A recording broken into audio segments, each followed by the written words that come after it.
Boa noite a todos. Hoje eu estou aqui, meu nome é Nádia Oliveira, estou aqui fazendo a abertura de mais um grupo de estudos de Direito Sistêmico. Nós estamos fazendo a leitura do livro Olhando para a Alma das Crianças. Esse grupo foi originalmente criado pela Alice Satin e eu estou aqui hoje substituindo a Larissa, uma grande responsabilidade, né? E quem vai fazer a leitura hoje é a Cristiane, com o acompanhamento, então, do Marcos.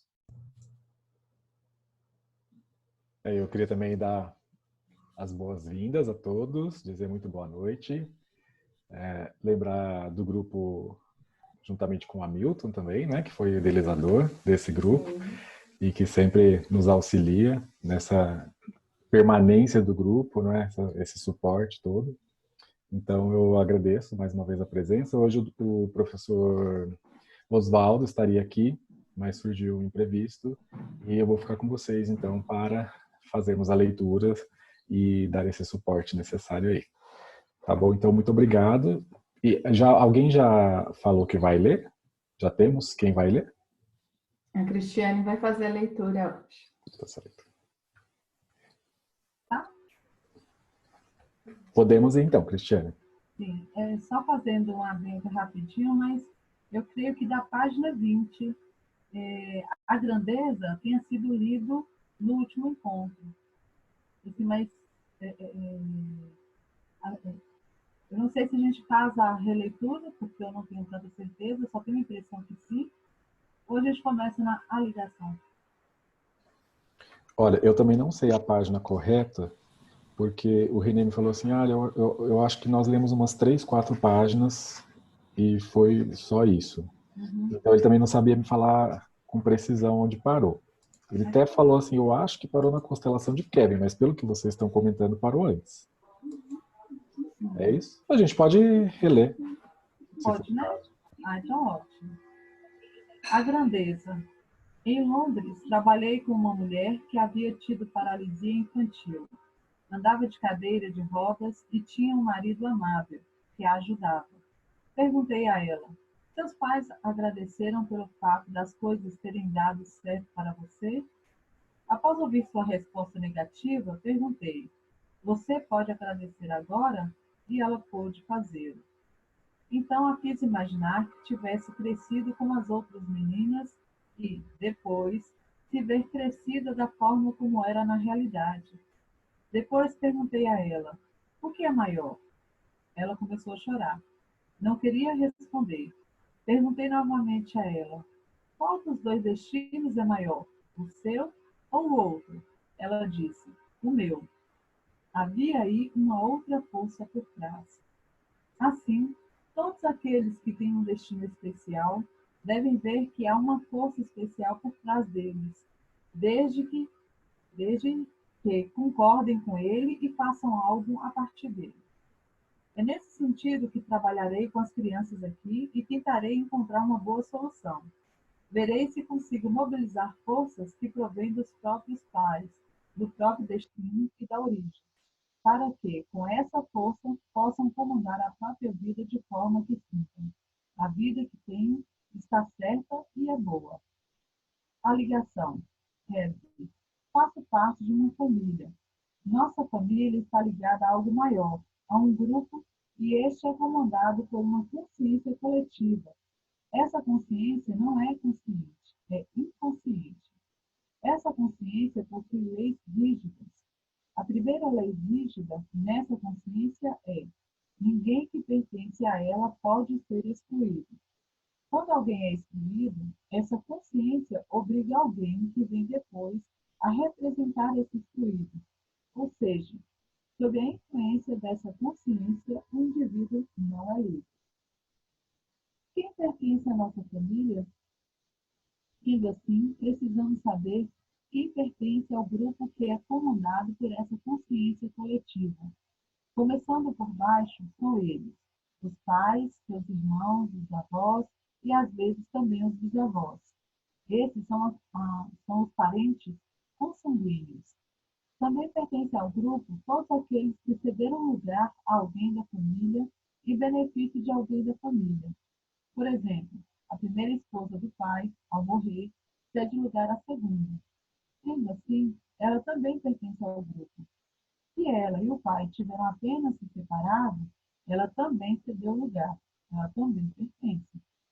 Se houver em uma família grandes riquezas que tenham sido obtidas à custa de outros, à custa de suas vidas, todas essas vítimas também pertencem ao grupo. Por último, algo importante que só pude ver claramente nos últimos anos. Se houver assassinos na família, suas vítimas pertencem ao grupo. Da mesma forma, se houver na família uma vítima de assassinato, o assassino respectivo também pertence a ela. Isso traz amplas consequências. Em Israel, por exemplo, pude ver que os assassinos da época do Holocausto também pertencem às famílias dos descendentes, dos sobreviventes do Holocausto. Quando isso não é respeitado, são representados na família. Quando eles não são acolhidos, a família enfrenta consequências pesadas. Os assassinos devem ser acolhidos. Para nós, na Alemanha, isso significa que devemos dar a todos aqueles que rejeitamos como criminosos da época do nazismo um lugar em nosso coração. Do contrário, não haverá paz.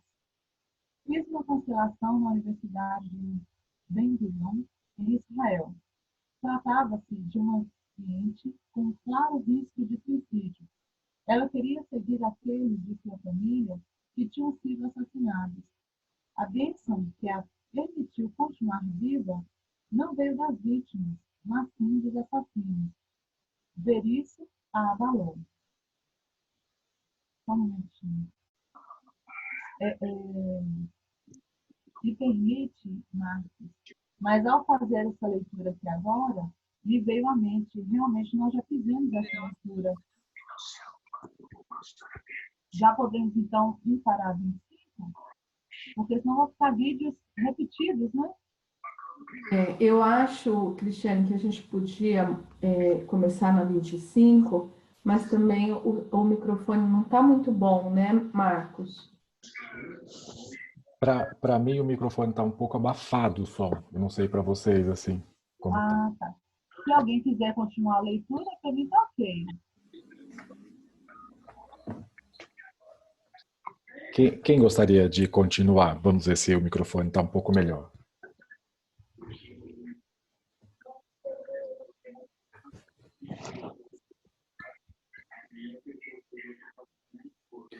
Cristiane, talvez na sua casa, tá ligada a televisão, alguma coisa? Não. Não? Deve ter um ventilador, porque aqui está com 4 sóis na cidade, sabe? Melhorou muito quando você desligou. Porque mesmo quando nós ficamos em silêncio, só o seu microfone está aberto e era possível escutar algo. Então, Tá. acredito que seja isso. Sim. É o ventilador, então. Melhorou? Já melhorou? Porque aqui, sinceridade, eu acho que a geografia enganou. Não tem um sol só, não. Tem mais. Olha, deixa eu só falar para vocês, então, enquanto a gente sedimenta isso, vou começar lá na página 25. É bem bacana esse começo que o Hellinger coloca, porque também ele traz a maneira do olhar para essas crianças. Então, assim, veja que ele traz o que ele chama de grandeza. Então, assim, olhar para aquilo que realmente é. Espera que eu estou vendo a Rosiane está com o microfone ligado. Isso. Obrigado, Nádia. Olhar para aquilo que realmente é, independente de como tenha sido o destino. Porque você viu o exemplo que ele deu dessa menina de cadeira de rodas, assim. Então, tantas e tantas vezes existem imagens, né, que as pessoas levam consigo. Então, eu não sei qual a imagem, por exemplo, de alguém que está numa cadeira de rodas e que talvez não tenha tido o que esperava, ou que não possa fazer algo que outros possam fazer. E o Hellinger, quando ele olha para essa menina, ele diz assim: olhe para o seu destino e olhe para o dos demais. É claro que para ela algo foi difícil. E quando consegue olhar para isso que é difícil, atrás disso vem uma grande força.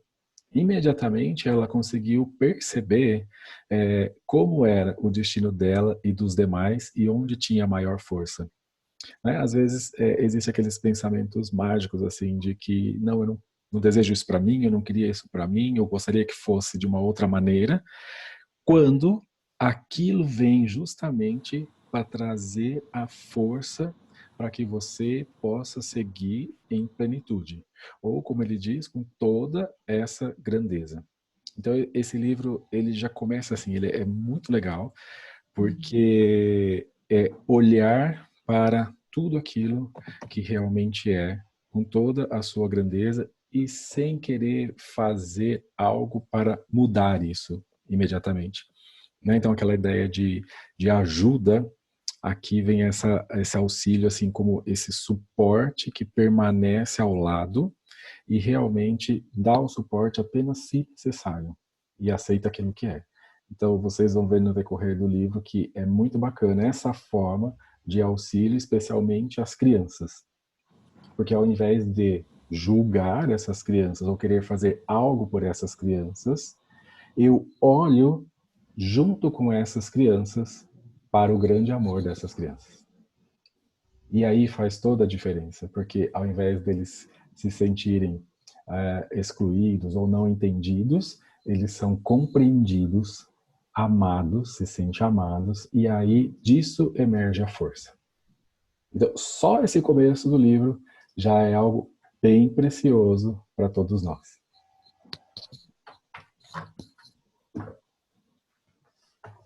Agora, se você quiser continuar a leitura, Cristiane, na página que parou, tudo bem. Ou se alguém quiser fazer algum comentário, fique à vontade também, tá?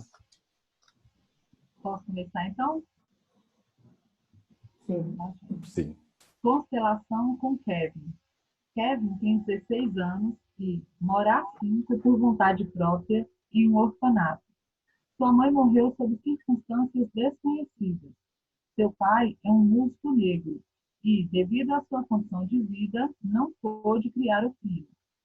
Hellinger para Kevin, que está sentado ao seu lado. Feche os olhos. Há algo em movimento em você agora. Permita que isso se expresse exatamente da forma que deseja. Vou dar-lhe o tempo necessário. Hellinger após um instante. Vá voltando lentamente. Kevin inclina a cabeça para a frente. Hellinger acolhe esse movimento arbitrário, coloca seu braço em volta dele e, com o outro braço, envolve sua cabeça, puxando-a suavemente para seu peito. Após um instante, Hellinger coloca uma representante diante deles. Kevin abre os olhos. Ele e a mulher se olham demoradamente. Após um instante, Kevin se recosta novamente em sua cadeira e continua olhando para a mulher. Hellinger para Kevin. Diga-lhe, mamãe, eu tenho tudo. Kevin, mamãe, eu tenho tudo. Hellinger, olhe para ela. Mamãe, eu tenho tudo. Kevin, mamãe, eu tenho tudo. Hellinger, vou fazer algo com isso. Kevin, vou fazer algo com isso. Hellinger, não precisa se preocupar. Kevin, não precisa se preocupar.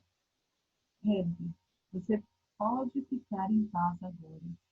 Kevin, você pode ficar em paz agora. Kevin chora. Hellinger apoia sua cabeça em seu ombro. Hellinger, diga-lhe, sinto muito a sua falta. Kevin, sinto muito a sua falta. Hellinger, você ainda está viva dentro de mim. Kevin, você ainda está viva dentro de mim. Hellinger, olhe para ela. Após um instante, diga-lhe, vou transmitir o que você me deu. Kevin, vou transmitir o que você me deu. Hellinger, com amor. Kevin, com amor. Hellinger posiciona um homem diante do acontecimento. Hellinger para Kevin. Este é seu pai. Diga-lhe, agora renuncio a você para sempre. Kevin olha demoradamente para o pai, calado. Hellinger para Kevin. Diga a seu pai, eu tenho tudo. Agora renuncio a você para sempre. Kevin, eu tenho tudo. Eu renuncio a tudo. Kevin, não. Eu renuncio a você para sempre. Kevin, eu renuncio a você para sempre. Kevin, mas eu tenho tudo. Kevin, mas eu tenho tudo. Kevin, outros me ajudaram em seu lugar. Kevin, outros me ajudaram em seu lugar. Kevin, agora sou forte o suficiente.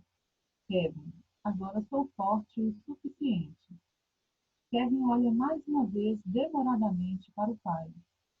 Kevin, diga-lhe, obrigado pela vida. Kevin, obrigado pela vida. Kevin, diga um pouco mais amavelmente. Kevin, obrigado pela vida. Kevin, farei algo com isso. Kevin, farei algo com isso. Kevin, não precisa mais se preocupar. Kevin, não precisa mais se preocupar. Kevin, eu renuncio a você para sempre. Kevin, eu renuncio a você para sempre. Kevin, sente-se agora como alguém que é forte. Isso, internamente ereto. Assim mesmo. Há uma história na Bíblia. Havia alguém que possuía 5 talentos e não realizou nada com eles. Uma outra pessoa tinha apenas 1 talento e superou a todos com ele. Ele realizou algo com isso. Vou contar mais uma história. Alguém estava viajando de trem em um vagão-leito. Estava no leito de baixo e, em cima, havia alguém que ficava dizendo: estou com tanta fome, estou com tanta fome. O passageiro de baixo foi até o vagão-restaurante e lhe trouxe algo para comer. Passado algum tempo, o passageiro de cima começou novamente. Eu estava com tanta fome, eu estava com tanta fome. Ok? Certo. Isso é tudo então. Hellinger, enquanto uma educadora conversa com Kevin e o abraça. Alguém que tenha trabalhado dessa forma comigo é forte. Ninguém deve ir até ele e perguntar: o que aconteceu? Isso é uma invasão brutal da alma do outro. As pessoas que fazem esse tipo de pergunta são curiosas. Sugam a energia dele para a própria alma. Isso é ruim. Kevin tem tudo. Ele tem seus pais e sabe o que faz. Para Kevin, tudo de bom. Ser vítima. Kevin, fiz e ofereci terapias durante muitos anos e descobri que tudo se resume em uma coisa, algo muito simples. A terapia conhece apenas um caminho que leva ao objetivo: conectar alguém à sua mãe ou ao seu pai. Isso é tudo. Com algumas pessoas é mais fácil, com outras um pouco mais difícil. Alguns ficam presos em acusações contra seus pais. Não podemos trabalhar com ninguém que se apresente como vítima. Quem se apresenta como vítima é agressivo contra outros, e estes ficam irritados quando ele se apresenta dessa maneira. Quando ele vai a um terapeuta, acabam irritando. Coitadinho de mim, você precisa me ajudar. Ai de você se não me ajudar da forma que eu quero. Essa é a agressão que se esconde por trás dessa postura de vítima. Muitos que já estiveram em um orfanato têm acusações contra seus pais. Dizem: se tivesse sido de outra maneira, teria me tornado outra pessoa. Uma vez fiz um exercício em relação a isso.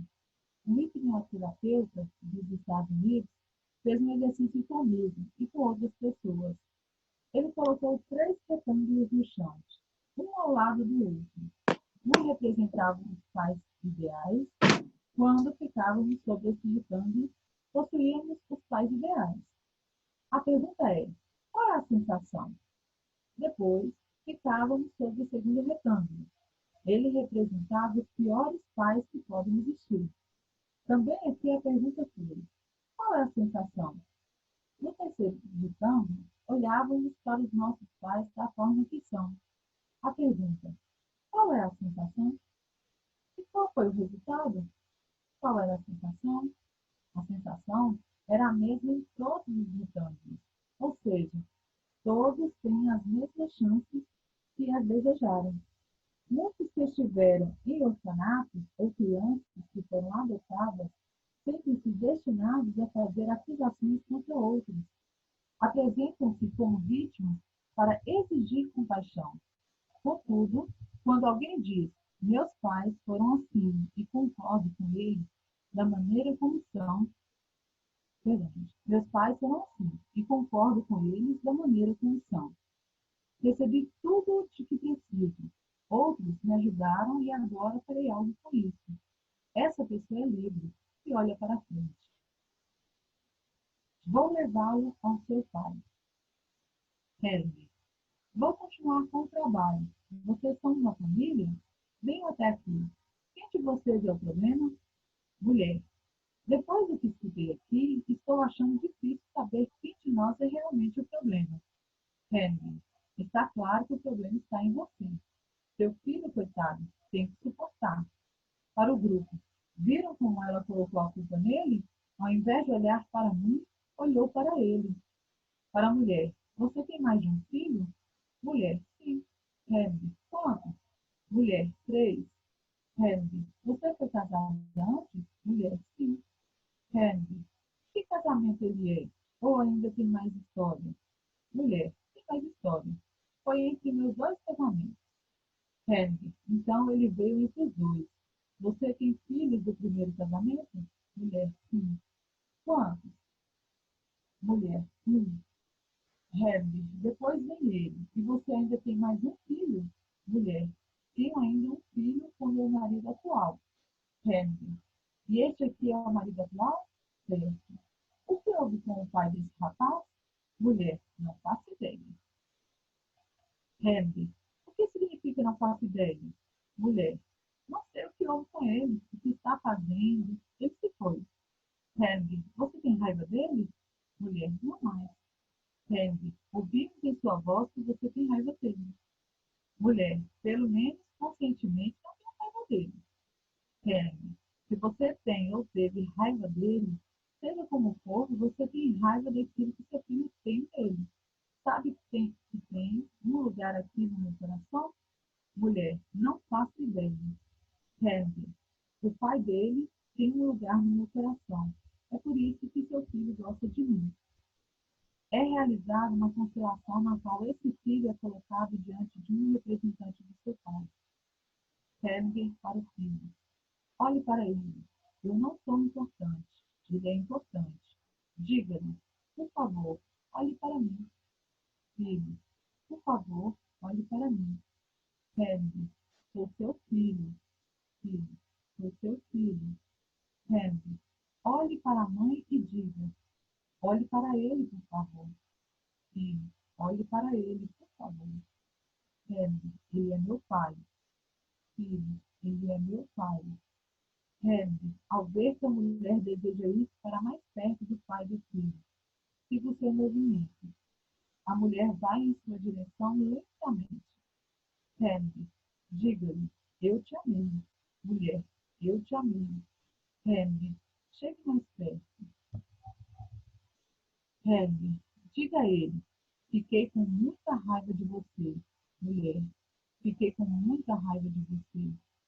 Helga, ao ver que o filho quer se mover, siga o movimento de seu corpo. O filho começa a vacilar. Helga para o filho. Caia no chão. Caia no chão. O filho cai no chão. Helga. É esse o efeito de uma maldição de mãe. Joga o filho no chão. Para a mulher. Só há uma coisa que pode ajudar o garoto. Você deve dizer a ele. Vou levá-lo ao seu pai. Mulher. Vou levá-lo ao seu pai. Helga para o grupo. Vou contar-lhes uma pequena história. Uma psicanalista tinha 2 filhos com seu marido. Eles se separaram e ela disse, ele não cuida nem um pouco dos filhos. Perguntei a ela, você o respeita? Ela disse, não. Eu disse, exato, por isso ele não cuida dos filhos. 2 anos depois, encontrei-a novamente e perguntei, como estão as coisas? Ela disse, ele saiu de férias com as crianças. Esse é o começo da solução. Voltar ao primeiro amor, dar-lhe espaço novamente, independente do que tenha havido. Só assim a criança pode ficar bem. O pai rejeitado é uma grande perda para o filho, uma grande perda. Ela jogou o filho para o chão aqui. Vimos que o filho foi para trás, porque a mãe foi para trás ao invés de ir para frente. Quero dizer mais uma coisa à mãe. Quando alguém está com raiva, às vezes, faça a pessoa dizer a seguinte frase: o que fiz com você para ter tanta raiva de você? Muitas vezes, as coisas são exatamente o contrário do que se mostra. A reação dela aqui deixou óbvio. O pai dele estava muito mexido e cheio de amor. Vou parar por aqui. Acho que trouxe à tona o essencial. Helga para o filho. Você pode dizer à mãe: nem todo o amor que você tem pelo meu padrasto é capaz de substituir esse amor. Porém, seu padrasto sempre se preocupou com você. Isso está claro.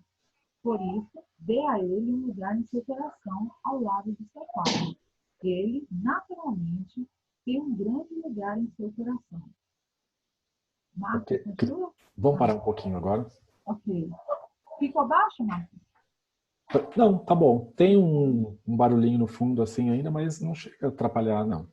Eu escuto bem, eu escuto bem.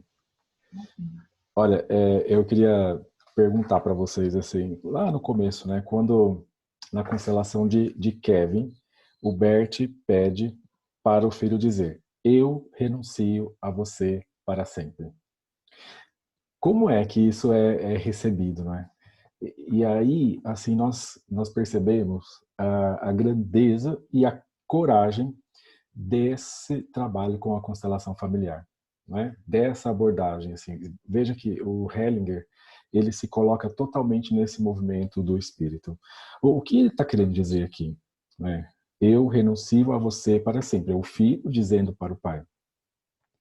Mas eu agora deixo todas as minhas expectativas, papai. Eu agora deixo todas as minhas expectativas, mamãe. É um menino de 16 anos. Né? Estamos falando que se trata de um menino de 16 anos. E no começo ele ainda fala assim, que por vontade própria fica em um orfanato. Né? Essa vontade própria mostra, eu ainda rejeito os meus pais. Eu ainda não recebo tudo dos meus pais. Então eu preciso voltar e enxergar que eu tenho tudo quando eu recebi algo dos meus pais. E o Hellinger com muita coragem coloca isso assim: eu renuncio a você, papai. E quando o menino fala eu renuncio a tudo, não é isso. O Hellinger corrige na hora. Não, você não está renunciando a tudo. A sua vida está aqui presente e continua com muitas possibilidades. Então você não renuncia a tudo. O que você está renunciando é o seu pai, porque ele já te deu tudo. Faz toda a diferença. E faz toda a diferença na alma desse jovem. Quando consegue reconhecer isso, quando consegue olhar para isso, sem lamentações. O Hellinger está fazendo aqui tirar essa pessoa desse lugar de lamentação. Porque muitas e muitas vezes a pessoa justamente se coloca nesse lugar, né, da vítima ou do coitadinho, porque nesse lugar ela tem algum benefício. Nesse lugar ela tem alguma vantagem. Alguém vem fazer algo por ela, por exemplo. Alguém vem consolá-la o tempo todo. Alguém olha com esse olhar de, coitadinho, então porque ele não tem isso, não tem aquilo, vou fazer isso, vou fazer aquilo. Veja que, mesmo que inconscientemente, essas pessoas têm certas vantagens ao permanecer no sofrimento. E é preciso despertar. É preciso deixar esse lugar e se encaminhar para o seu lugar de força. E o seu lugar de força é exatamente o seu lugar. Né? Encontrar novamente o seu lugar na vida. Encontrar novamente essa maneira, inclusive, de agradecer o porquê é que você recebeu a vida que só chegou a você através dos seus pais. Então eu sei que tem muitas situações difíceis e nós não ignoramos isso. Existem muitas situações difíceis. E o Hellinger coloca aqui assim, quando se fala em terapia, né, porque hoje nós não olhamos para a constelação familiar como uma terapia.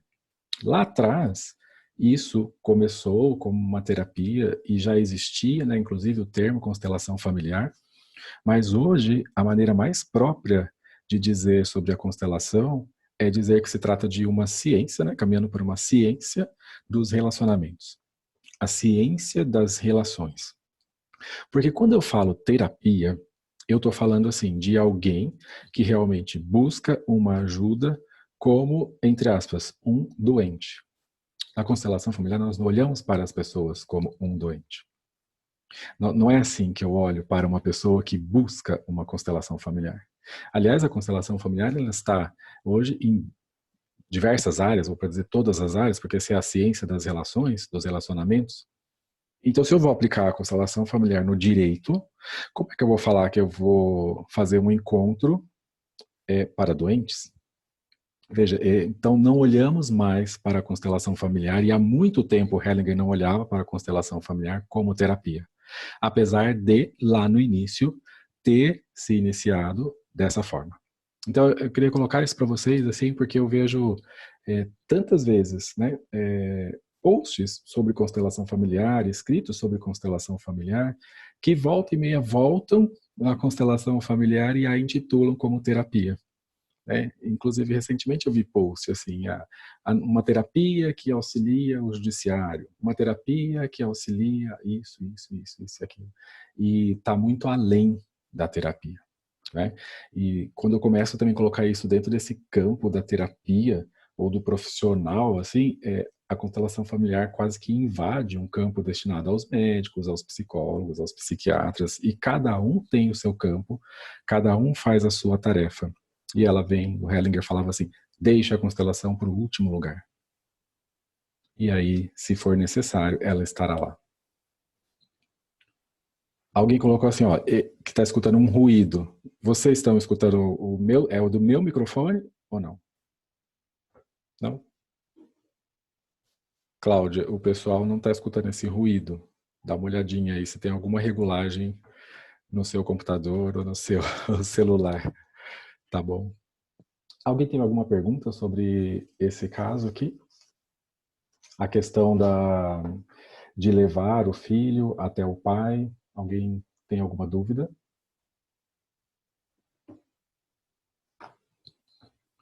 Ô, Nádia, você está acompanhando nas mensagens? Oi, Marcos, não tem nenhuma pergunta nas mensagens, eu estou acompanhando, sim. Ok, então podemos seguir. Ah, não. Eu não tenho nesse, mas assim, o do que eu terminei de ler da família, Ah, sim. eu queria só entender como que a mãe amaldiçoou, porque ele comenta, deixa eu pegar aqui a página, que Hellinger fala para o filho, caia no chão, e ele fala, ó, esse é o efeito de uma maldição de mãe.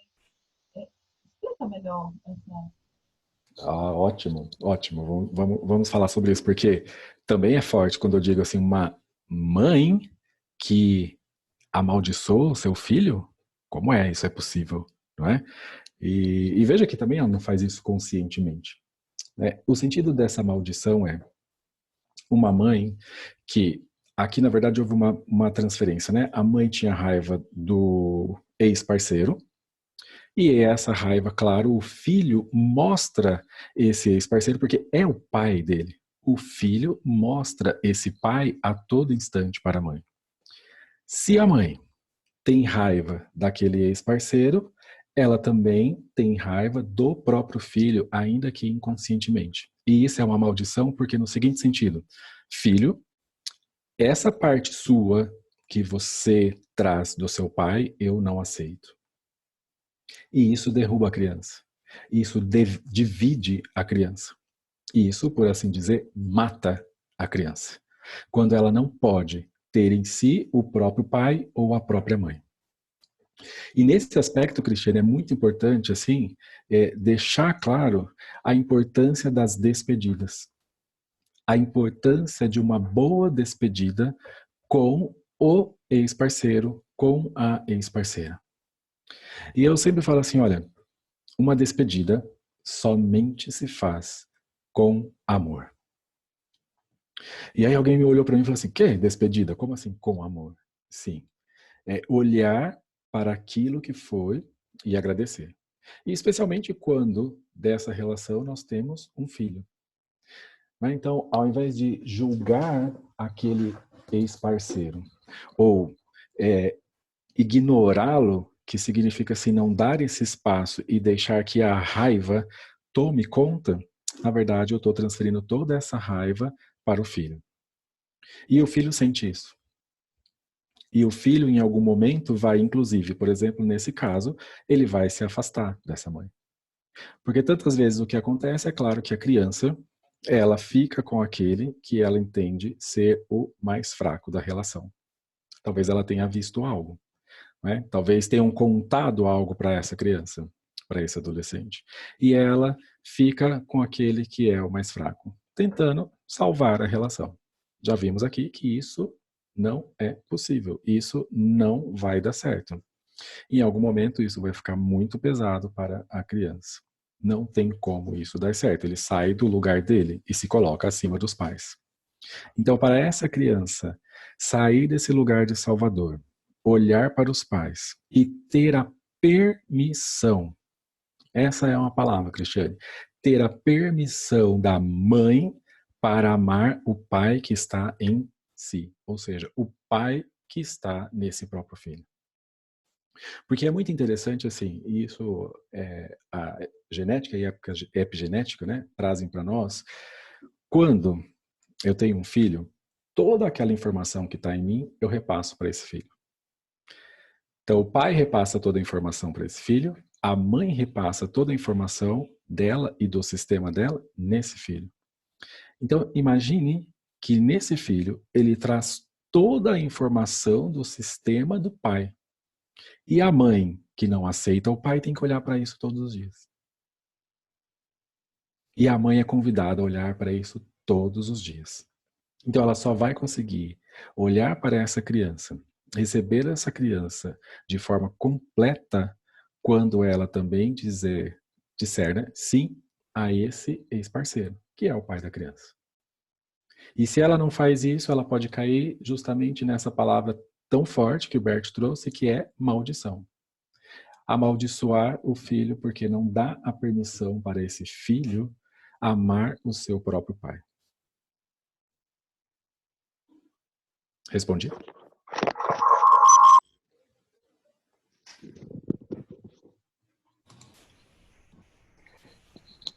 Mais perguntas? Parece que eu vi alguma coisa nas mensagens, Nádia. Sim, Marcos, tem uma pergunta aqui nas mensagens, mas antes da gente responder a pergunta dela, posso compartilhar com vocês um caso que eu atendi no fórum, que mostrava exatamente esse movimento da maldição? Posso contar, Marcos? Claro, por favor. Eu faço avaliação de disputa de guarda e outras questões, né? Assim, chegou para eu fazer uma avaliação de um caso onde a mãe pedia a destituição do nome do pai para que tirasse o nome do pai do registro da criança e colocasse o nome do padrasto, né? A gente chama isso de adoção unilateral aqui em São Paulo. E eu comecei a conversar com a mãe e perguntei para ela sobre o relacionamento dela. E foi um dos primeiros casos que eu atendi como psicóloga, nesse sentido, de tirar o nome do pai. E eu já trabalhava com as constelações, e eu comecei a perguntar para ela do relacionamento dela com o pai dessa criança. E assim, e eu pedi para ela colocar os totens, os bonecos, né? E eu pedi para ela, coloca então agora um boneco para o pai do seu filho, o pai biológico do seu filho. E ela disse, se eu colocar ele, será na lata do lixo. E eu pedi para ela colocar, mesmo assim, em cima da mesa, e ela colocou assim bastante afastado. E num determinado momento eu pedi para ela, olhe para ele, né, para o pai do seu filho, e diga para ele, quando eu olho para o nosso filho, eu me lembro do nosso amor. E ela olhou para mim assim e disse, é por isso que eu odeio o meu filho. E aí eu terminei Depois disso, eu falei mais algumas coisas, mas registrei, né, essa fala dela. E depois disso, eu atendi, então, o padrasto, que é quem queria ter o nome, né? Queria dar o nome para o filho. E aí ele começa a me contar que logo no início do relacionamento entre eles, ela não tinha contado para ele que ela tinha um filho. Eles já estavam namorando há mais de 6 meses e ela não tinha contado para ele que ela tinha um filho. Ele soube por outra pessoa. E quando ele soube, ele começou a resgatar o contato com essa criança. Então, ele dizia, se a gente vai viajar para a praia, vamos levar ele também. Se a gente vai fazer alguma coisa, vamos levar ele também. Então, foi esse padrasto que traz o filho para a mãe, né? E ela vai aceitando isso. E quando ele casa com ela, ele diz, eu só caso com você se o seu filho vier morar com a gente, porque um filho tem que ficar com a mãe, né? Ele não sabia desse desafeto que ela tinha pelo filho. Mas ela levou o filho para morar com ele. E o filho, desde que entrou na escola, assinava o sobrenome do padrasto, ele negava o sobrenome do pai. E aí o pai foi me contando isso, e foi me contando que o menino, ele falou assim, só que agora, o menino estava com 12 ou 13 anos, ele disse assim, só que agora ele está apresentando algumas coisas muito estranhas na escola, além disso. Ele, por exemplo, ele assiste algum filme na televisão e ele conta na escola como se fosse algo que aconteceu de verdade com ele. Então, as professoras estão ficando muito preocupadas. Então, você veja como essa mulher faz essa criança viver num mundo tão fora da realidade que ele acaba tendo que pegar essas histórias e também transformar em histórias dele por não aceitar a própria história ou a própria realidade, né? Ele sempre precisa viver nessa fantasia de não ser quem ele é, por ser quem a mãe odeia também, né? Então, assim, é um caso bem pontual, assim, bastante forte, que evidencia claramente a forma como o Hellinger percebe as coisas e a gente vai percebendo também, né? Nádia, realmente, você trouxe então esse caso bem apropriado. E o que também nós precisamos olhar a mãe, ela não faz isso, não é? De uma forma consciente, claro. porque ela não quer essa criança, mas existe algo que a todo momento dispara esse gatilho e a faz lembrar desse homem que lá no fundo existe um grande amor que nesse momento está sendo ainda confundido com uma grande raiva, uma grande dor. Então, por isso, né, que eu disse assim, a importância das despedidas. Muitas pessoas realmente não têm ciência, né, não têm noção de como é importante se fazer uma boa despedida para que ambos permaneçam livres. E não é só ambos, né, o homem e a mulher desse relacionamento. Se desse relacionamento tem um fruto, por exemplo, uma criança, veja que isso também, claro, chega até a criança. E esse filho, nesse caso que a Nádia colocou, ou nesse caso aqui, o que vai acontecer se ele não pode ter o próprio pai dentro de si? Ele vai olhar para a morte. Ele vai caminhar para a morte. E quando é que isso se mostra de forma bem evidente? Na fase da pré-adolescência e adolescência. Todas essas dinâmicas que são reprimidas e que ficam com a criança durante esse estágio inicial, nesse momento, elas vêm com muita força. Muita força. E é por isso que muitos jovens, por exemplo, nesse caso, eles podem assim, se voltar contra a mãe. E se voltam de uma forma muito violenta contra a mãe. Porque na alma, eles sabem que eles não podem amar o pai para satisfazer esse desejo da mãe. E aí depois tem tantas e tantas consequências, né, que podem vir. Mas veja o quanto isso permanece e vai ao longo da vida dessa criança, até que ele possa olhar para esses pais, ambos, da forma como eles são. E é muito importante essa permissão, seja da mulher para que o filho ame o pai, o homem, seja do homem a permissão também para o filho ou para a filha para amar a sua própria mãe. O inverso também acontece. E o inverso, para vocês, assim, já ter uma distinção do movimento do menino e da menina. Porque o movimento do menino, ele é diferente do movimento da menina. O movimento do menino, ele, ao nascer, ele está ali totalmente com a mãe, assim como a menina, né? É o primeiro movimento, estar próximo à mãe, estar na barriga da mãe, estar totalmente voltado para a mãe. Depois de algum tempo, tanto o menino como a menina vão para a esfera do pai. Ali ganhar toda essa força para desbravar a vida. O menino, ele não volta mais para a esfera da mãe. Dali, ele segue para o mundo. A menina precisa voltar para a esfera da mãe. E tantas meninas acabam ficando ali na esfera do pai. É o que a gente chama de que a filha que casou com o pai. Ou é a princesinha do papai, a filhinha do papai.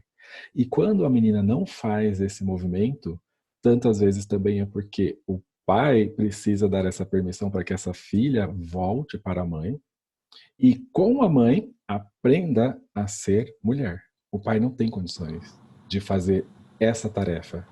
Essa tarefa é da mãe. Então veja que também esse movimento pode acontecer com relação ao pai, não é só com a mãe.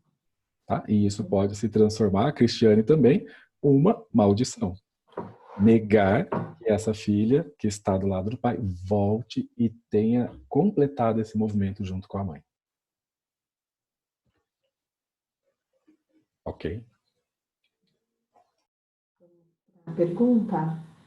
Tem uma pergunta da Cirlei aqui no chat.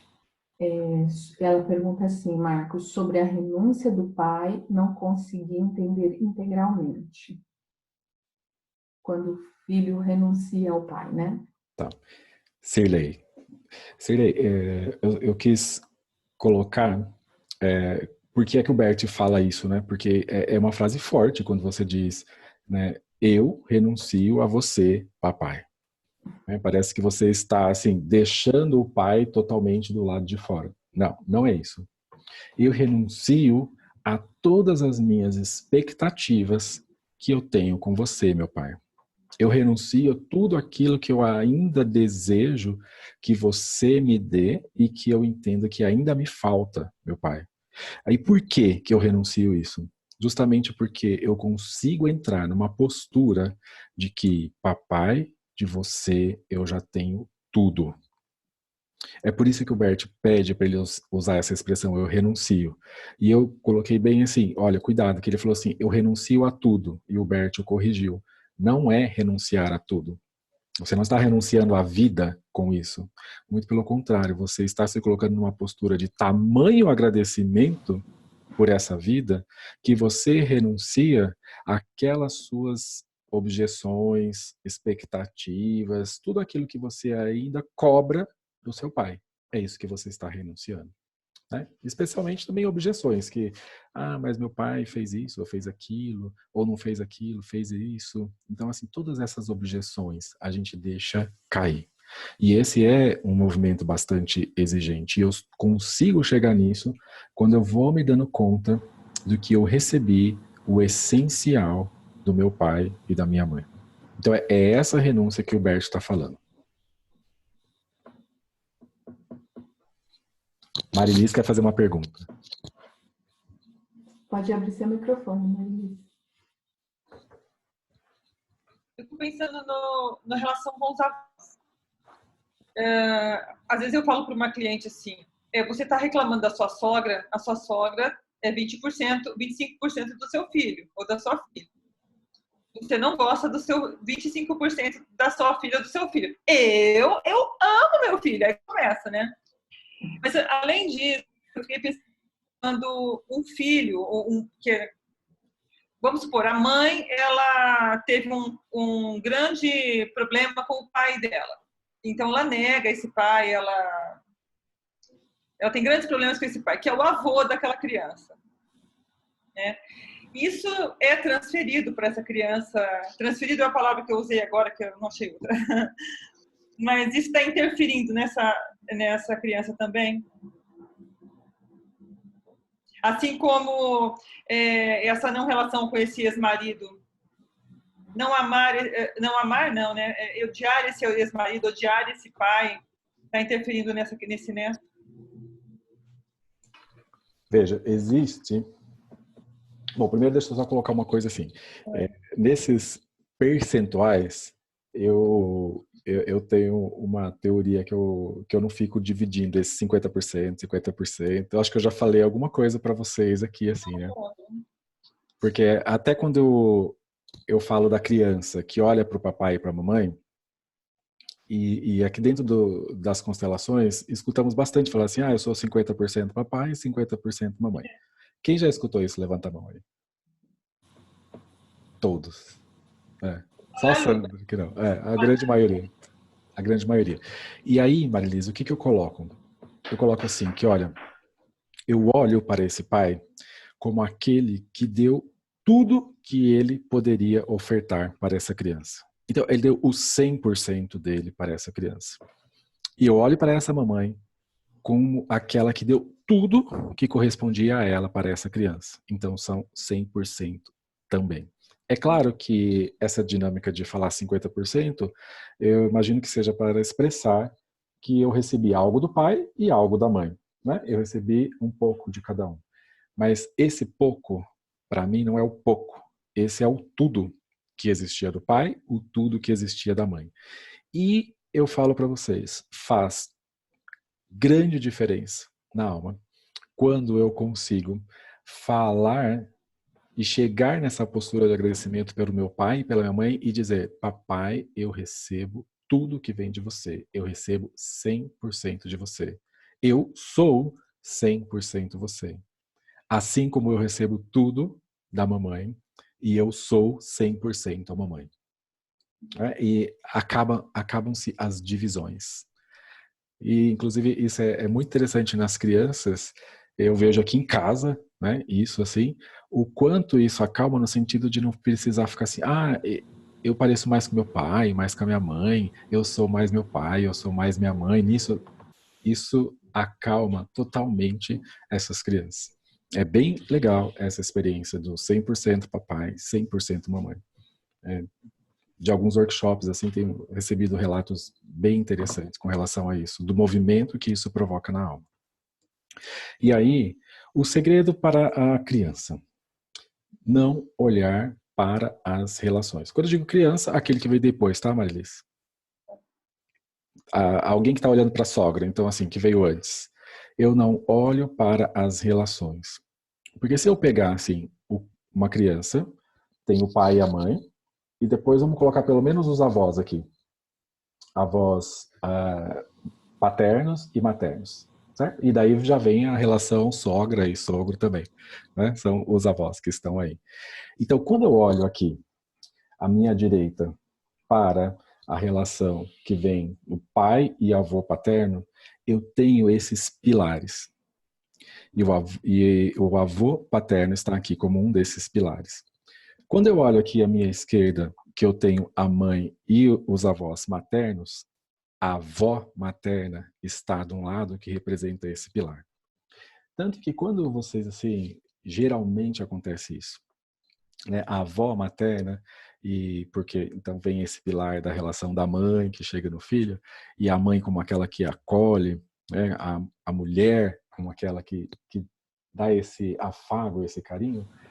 É muito interessante notar que tantas e tantas vezes é na casa dessa avó materna que as reuniões são feitas, que os encontros é onde ocorre a união, assim, por assim dizer, da família. Tamanho pilar que é a vovó. Vejam se isso acontece no sistema de vocês. Não é em todo o sistema que é assim, mas geralmente ela tem um papel acolhedor muito grande dentro do sistema. E lá do outro lado, a força é totalmente diferente porque vem do pai e vem dos homens. E é totalmente diferente a maneira de acolher, a maneira de proteger o sistema. O que eu não faço, então? é olhar para as relações que existem entre essas pessoas. Porque isso está no campo que vem daqueles que estão atrás. Então, quando eu olho para as relações, eu saio do meu lugar. E aí tem as confusões. Quando eu olho para a relação assim da sogra, então vamos imaginar assim, né, que eu tenho aqui você, a cliente, é uma mulher. Então ela tem o pai dela e a mãe dela. E depois os avós, claro. E aí a sogra está onde? Você consegue acompanhar esse raciocínio assim? Sim. Isso. Então, são as relações que a gente fala assim, transversais. E essas relações, elas são assim, relações que temos que olhar com bastante cuidado, com bastante carinho. Que uma vez eu estava com a Úrsula, no módulo da Hellinger, e a Úrsula falou assim, sabe aquele fio desencapado, assim, que ele é bom para dar um choque? Essas relações, muitas vezes elas estão assim. Então eu não olho para as relações. Eu olho para o presente que eu tive, que chegou até mim através da união desse homem e dessa mulher. Ponto. Porque senão eu começo o julgamento. E eu olho também assim para a minha vovó, por exemplo, com aquele olhar de agradecimento pela minha mãe. Eu olho para o meu avô com um agradecimento pela minha mãe. Esse é um outro olhar também quando eu amplio esse ciclo, que eu vou além do pai e da mãe e chego nos avós. E é muito interessante quando a gente consegue também olhar para os avós e agradecer pelos nossos pais. Muitos se esquecem disso. E muitos têm uma relação próxima com o vovô e com a vovó, mas não de agradecer pelo papai e pela mamãe. Muitos querem pular o pai e a mãe para chegar até os avós. E quando eu consigo agradecer os meus avós pelos meus pais, o que acontece? Esses avós também se sentem reconhecidos. E é assim, uma felicidade para esses avós, o reconhecimento de que podem ser avós. Eles não precisam ser os pais. Uma vez uma dinâmica como essa, exatamente essa dinâmica que eu estou descrevendo para você, Marilis, uma mulher deu o seguinte retorno. Agora eu posso assumir o meu lugar de vó. E ela tinha, inclusive, entre aspas, crise com a idade, ser avó, como é isso? E esse movimento do filho chegar até a avó e agradecer pela mamãe, pelo papai, a fez sentir-se plenamente avó. E aí ela pode ser somente a avó e não precisa ocupar o lugar dos pais. Claro, como eu digo, quando eu digo avó, e se essa pessoa é casada, em algum momento ela é a sogra também, né? Essas relações vão o sogro e a sogra de um lado e o avô e a avó do outro. Então, a dica é, não olhe para as relações. As relações são desses que vieram antes dos adultos e aí eu não entro. Simples assim. Aí eu não entro.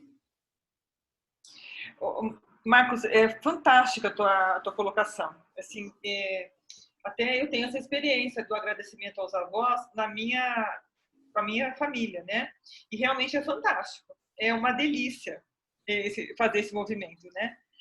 Eu estou colocando, até porque eu conheço uma história que eu vi uma história assim conhecida que a mãe, ela não tem relação com a avó. Então, os netos, tanto a menina quanto o menino, é como se eles renegassem, rejeitassem essa avó. Não existe a avó para eles. Então, acho que numa constelação, dá até para esse adulto, neto, dá até para ser trabalhado. Mas num momento que ainda é uma criança, eu acho uma coisa pesada, né? Sim, sim. E aí eu não olho, vejo que o Bert colocou assim, quem tem o problema? Em algum momento ele perguntou assim, qual é o problema aqui nessa família? Né? Não é a criança. Não é a criança. Então, assim, eu não olho para a criança. E muitas vezes o que se quer é fazer justamente a transferência colocando a criança como o problema. Eu vejo muitos pais e que fazem assim, a criança vai ao psicólogo. Os pais não. Né? A criança vai buscar a ajuda do terapeuta ou algo parecido. Os pais não precisam. Então, veja essa transferência. Então, nesse caso, Marilis, não olhe para a criança como o problema. não é? E aí eu olho para uma relação entre os adultos. E como é que isso se desenvolve? Porque cada vez que dentro de assim, ó, filho, pai, avó, bisavó, e assim vai, né? Gerações. Quando eu excluo alguma linha dessa geração, sabe o que acontece? Aqueles que vêm atrás, eles não suportam ver o filho também excluído. E isso se rompe toda essa geração lá atrás. Ainda que em algum momento superficialmente isso não apareça, esse fluxo é rompido. E depois, lá na frente, isso vai aparecer. Porque um pai, ele não suporta ver o seu filho excluído. Ele não suporta. Né? O pai, ele está ali junto com o filho. Então veja que muitos não têm essa percepção. Ah, não, mas é só o pai, ele se dá muito bem com o avô. É só o pai que a gente tirou da família. Não é assim. Não funciona assim. Porque isso rompe um fluxo de amor que vem lá de trás e precisa necessariamente passar pelo pai também. E é aquilo que eu digo e reafirmo para vocês. Esses que vieram antes, ou os pais, eles não conseguem ver o filho sendo excluído. É só você pegar um exemplo bem simples, assim, corriqueiro, e que está na nossa cabeça. Imagina acontecer algo com o seu filho na escolinha. Né? Qualquer coisinha, assim. Como se sente o pai? Como se sente a mãe, assim? Tem momentos que também nós temos o instinto, né, de proteção, assim. E aí, de uma forma mais profunda, vem isso também. Olha, os pais não suportam ver os filhos excluídos. E aí algo se rompe e esse fluxo do amor, então, precisa ser restabelecido entre todos. Até por conta dessa consciência coletiva, dessa consciência familiar, não é? E que diz que todos pertencem, todos têm o mesmo direito de pertencer e ninguém pode ser excluído. Agora, se dão conta do quanto isso é profundo quando eu digo os pais não suportam ver os filhos excluídos? Isso rompe uma cadeia. É muito mais amplo do que possa parecer. E é assim. Obrigada, Marcos. Mais perguntas, Nádia? O Nádia, teu microfone está desligado. Não estou vendo mais nenhuma pergunta aqui no chat. Ok, podemos seguir com a leitura. O horário... Nosso horário já deu. Ô, gente, eu falo demais, não é possível. Eu vejo os Passa outros... voando também, né? Os colegas, assim, eles às vezes avançam páginas e mais páginas no livro. Assim, o dia que eu venho aqui com vocês, acho que a gente conversa demais. Mas é muito bom estar aqui. Alguém gostaria de fazer algum comentário, alguma coisa, aproveitando? Eu particularmente adoro quando você está aqui. Mas... Desculpa, Cristiane, eu falei junto com você. Pode falar de novo? Tirando o lado esquerdo também. Tirando o lado esquerdo. Agora eu vou ficar conhecido a Cristiane pelo lado esquerdo. Marili, você sabe que no começo dessa aula eu lembrei de você, porque a gente acabou lendo uma página assim que já tinha lido, e eu lembrei daquela situação que você trouxe com relação à criança autista. Tá. E aqui a gente estava falando da grandeza, né, da grandeza desse amor. E o que eu lembrei foi assim, que quando você trouxe a questão, eu te disse da ressonância, não é? Dessas crianças que muitas vezes elas chegam em determinadas pessoas e não chegam em outras, né? E é muito bom quando a gente olha para essas crianças e internamente a gente pode dizer assim para elas, talvez isso faça sentido para você. Eu olho junto com você para o seu grande amor. Ah, tá. Ótimo. Ok, Marcos. Gente, muito obrigado por hoje. Obrigado aí. Só para fechar rapidinho, que você fez é porque eu tenho 3 alunos, um tem síndrome de Down, um outro tem espectro autista e tem uma outra que é deficiente física. Então, eu posso fazer também, não falando, mas internamente, essa frase, acho que, nossa, ela me impactou aqui na fora. faça o teste e depois você vai trazer um retorno para nós. Você não precisa sequer verbalizar isso. Primeiro, assim, olhar essas crianças como crianças, sem rótulos, sem distinções. São adolescentes. Uma criança, um adolescente que está ali, é sala de aula, que está na sala de aula, participando das aulas como os demais. Olhar realmente nesse patamar dos iguais. E em alguns momentos de crise, às vezes você pode passar por isso, assim, é justamente olhar para essa criança nessa dimensão. Eu olho junto com você para o seu grande amor. Veja o que acontece. Só que isso precisa chegar na alma. Tá? Então, às vezes eu falo assim de frases e eu vejo pessoas muito preocupadas em anotar frases, decorar frases, saber frases. Isso só tem efeito quando chega na nossa alma, porque aí entra em ressonância realmente com a alma do outro. Então precisa haver essa ressonância. Somente falar por falar se torna algo aqui da cabeça e é muito vazio. E olha que quando eu faço isso, eu posso gerar mais atrito, mais raiva, porque no fundo eu estou assim, querendo manipular e estou julgando essas crianças. E é na alma se percebe tudo. Na alma não escapa nada. Então, assim, é internalizar essa postura. E quando você conseguir internalizar essa postura, aí você vai ver se existe algum efeito. Às vezes, só na sua fala, eu já lembrei imediatamente dos 3, assim, me deu, sabe, assim, Já houve uma ressonância. Porque eu tenho muito carinho por isso. Marcos, posso colocar uma coisa rapidinho de ressonância? Pode.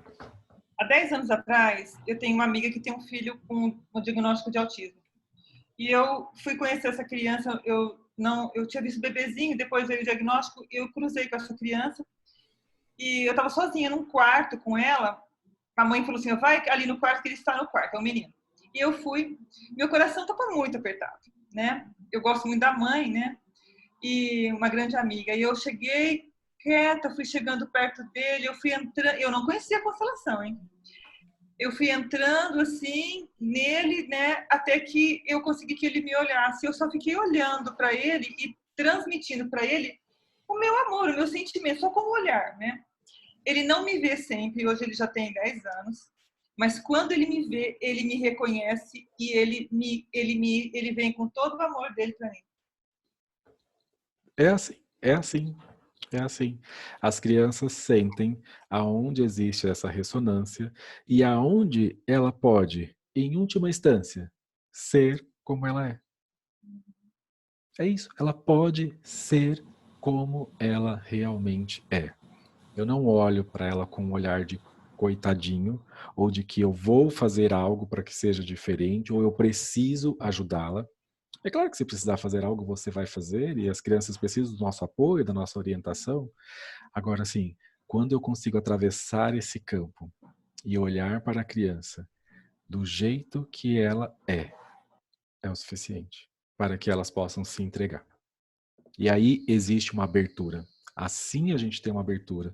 E aqueles distanciamentos, então, ficam cada vez mais próximos. E é assim que a gente pode ajudar, se é que é preciso ajudar. Marcos, tem muitos agradecimentos aqui das suas explicações, da excelente explicação, a leitura, e eu agradeço muito também. Foi maravilhoso o nosso estudo hoje. Meus queridos, obrigado. Foi um prazer estar aqui com vocês. Agradeço a Cristiane pela leitura, Nádia por acompanhar nós aí, né, dar todo esse suporte.